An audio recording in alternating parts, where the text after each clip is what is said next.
Komið sælir og blessaðir kæru sportdrekar.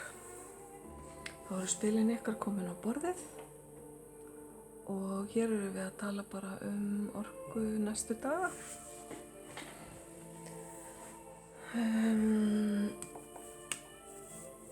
Okkur er ekki til setunar boðið.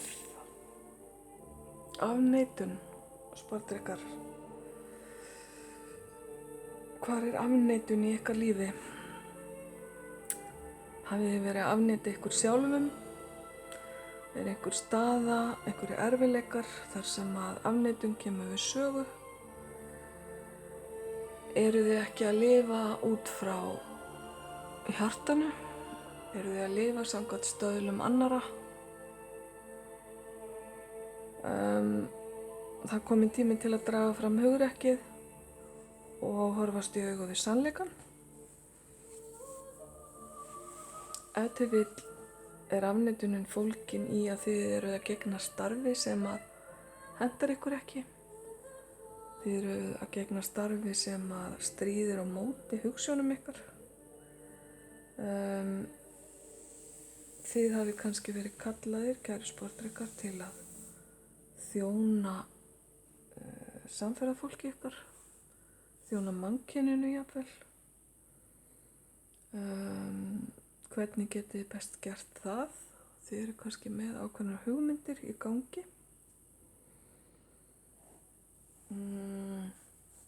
Ykkur langar að þið vil að hjálpa öðrum, að hjálpa sér sjálfir. Þið viljið hjálpa öðrum með því að veita þeim huggun eða hlustun eða ráðleggingar.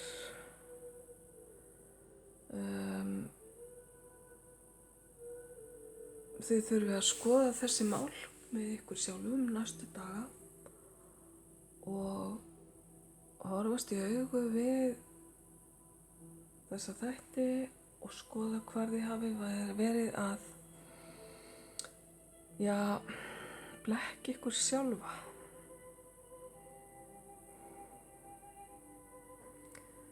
Þetta getur átt við svo margt í ykkar lífi.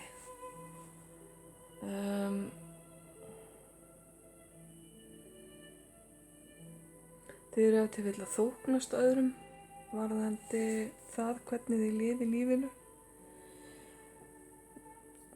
Þið getið verið að þóknast makanum, börnunum, foreldrum ykkar, vinum, hverjum sem er. Þannig að þetta kallar á mikla sjálfskoðun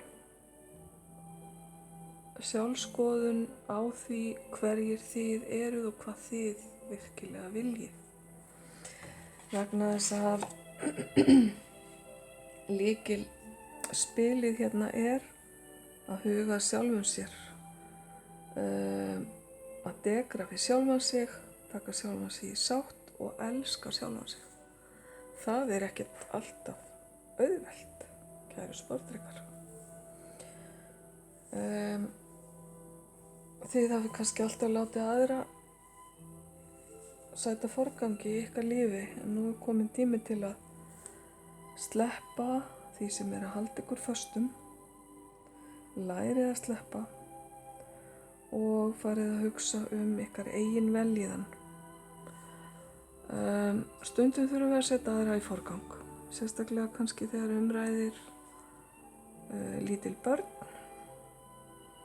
eða uppkoma einhverjar krísu aðstæður, en leið og þið getið, setjið þá fókusinn aftur á ykkur sjálf.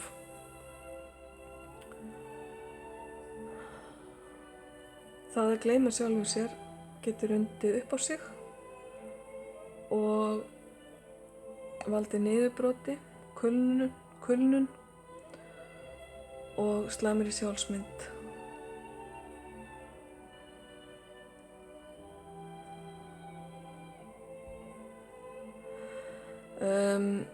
Það að þjóna öðrum sem er talað hér í þessu spili, það getur verið ykkar leið til að uppfylla einhverjar þarfir innra með ykkur sem þið hafi verið að vanrækja hingað til.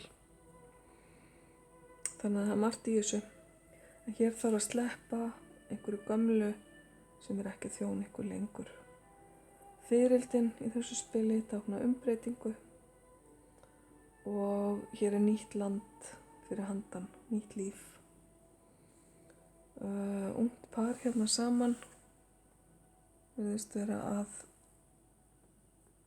skoða, ræða málin áður en að haldið af stað og það er eitthvað hérna sem er að kalla í þau. Þannig að það er kannski eitthvað í ykkar lífi sem að kallar í ykkur. Nú komin tími til að hlusta. Ok, kæru sportdrekar, síðasta spilið ykkar. Það er spilið vetur. Þá eru komnar held ég 3 árstíðir hérna í lestrunum okkar. Þið fáið veturinn. Hausti og vori voru búin að koma, ég man ekki hverju fengu það. En svörin við bænum ykkar munu koma í ljós á vetrarmánuðum. Þannig að kannski er eitthvað sem er í gangi hjá okkur núna sem á eftir að koma svo í ljós í vetur, útkoman á. En þetta spil getur líka táknað að það sé ákveðin bið, ákveðin kyrrstaða sem að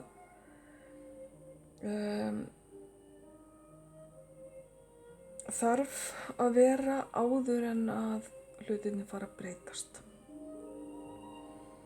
Alveg bara eins og gróðurinn sefur yfir vetrartíman og sprettur síðan fram á vori. Það er hvíld í vetrinum. Kannski er þetta merki það að þið séuð að leggjast undir feld til að skoða málin, spá og speklara.